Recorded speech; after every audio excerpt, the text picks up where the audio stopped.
Olá, eu sou a professora Iris e nesta aula de hoje nós vamos continuar falando sobre história do Brasil, o período republicano. Vamos lá?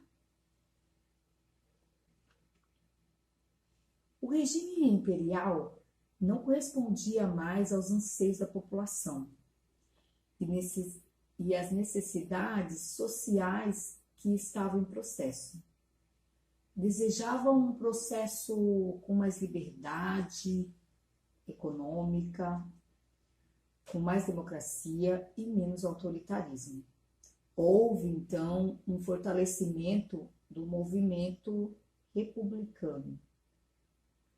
E foi, então, que em 15 de novembro de 1889, Marechal Deodoro da Fonseca liderou um golpe militar que derrubou a monarquia e instaurou a República Federativa Presidencialista no Brasil. No mesmo dia, foi instaurado o governo provisório, em que Marechal Deodoro da Fonseca assumiu a presidência da República. Neste mesmo período, até 1930, um período marcado por crises econômicas, pouca participação popular, insatisfação da população, principalmente dos mais pobres, contava com o apoio dos elitistas e esse período também ficou popularmente conhecido como República do Café com Leite, porque os presidentes eles revezavam entre os cafeicultores de São Paulo e os fazendeiros de Minas Gerais. De 1930 a 1945 foi o período da Era Vargas, marcado por 3 fases. O governo provisório, Getúlio Vargas, ele era governador do Rio Grande do Sul e passou a ser presidente encarregado a organizar a República. Constitucional, ele teve esse nome porque Getúlio Vargas governou o país sobre o que determinava a Constituição de 1934. A fase Estado Novo foi o período ditatorial de Getúlio Vargas. Houve uma centralização do poder, negociou o envolvimento do Brasil na Segunda Guerra Mundial, criou a legislação trabalhista e acabou recebendo um ultimato dos militares que forçou a renunciar à presidência em 1945, dando início à República Populista. A República Populista foi marcada por 3 períodos: industrialização do Brasil, a urbanização e a democratização, que foi interrompida pelo golpe militar em 1964.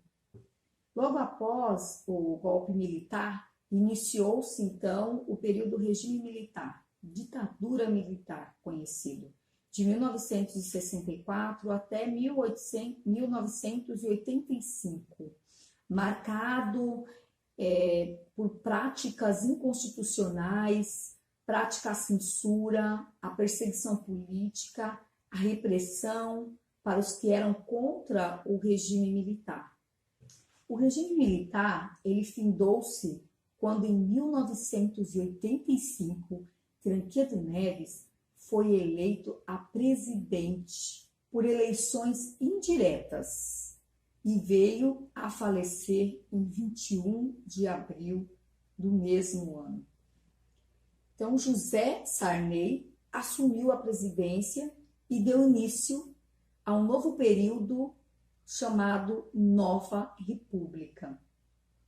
O período de José Sarney foi marcado por implantação do Plano Cruzado, a nova Constituição de 1988.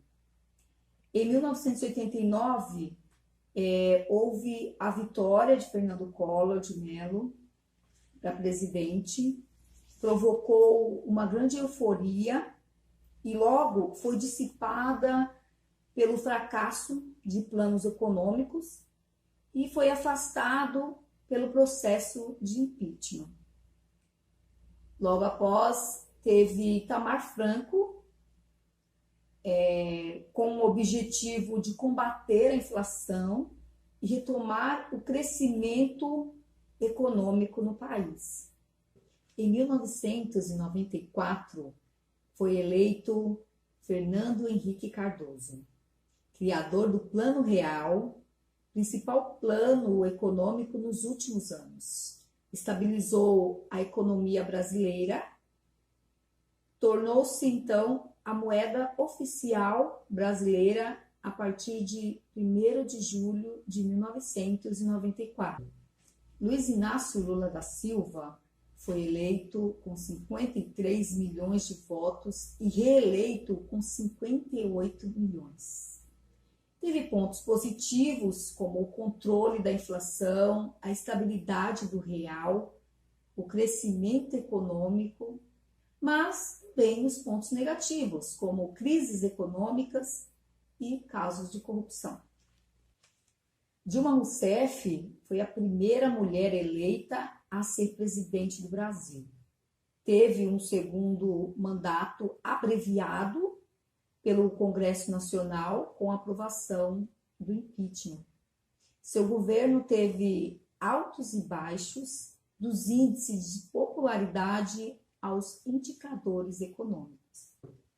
Michel Temer estabeleceu um limite de gastos públicos, iniciou a reforma da Previdência e foi marcado com muitas crises políticas. E hoje nós temos o nosso presidente, Jair Messias Bolsonaro, que assumiu em janeiro de 2019 e com certeza terá muitos pontos marcantes aí durante o seu governo. E agora é com você.